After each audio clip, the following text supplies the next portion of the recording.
E shndruar në një traditë disa vjeçare, pelegrinazhi te qesë së shenjtë Bektashiane të Turballit Sultanit mblodhi në Larisa të Greqisë besimtar nga Shqipëria, Maqedonia e Veriut, Bullgaria, Hungaria, Turqia dhe vetë Greqia. Besimtarët, edhe pse në kushte jo të favorshme moti, u lutën në këtë vend të shenjtë.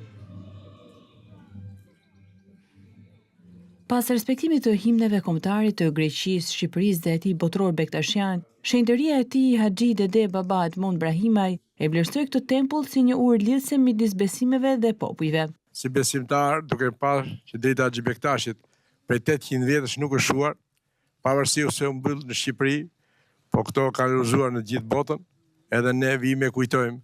Kryegjyshi botror vlerësoi gjithashtu kontributin e shqiptarëve në ruajtjen e identitetit kombëtar. Ju që bëni punë këtu në këtë shtet, të bekuar Greqinë, që punoni prej 30 sa vjetësh, keni dhënë mund djerës e gjak për të mbajtur vetë familjen tuaj, po edhe për i ke bërë nder këtij shteti për veprat të mira që bëni ju dhe familjet tuaja. Në përfundim të ceremonisë nuk mungoi lutja për paqe, dashuri dhe vllazëri mes njerëzve, duke përçuar një mesazh shprehje për shoqërinë e sotme njerëzore.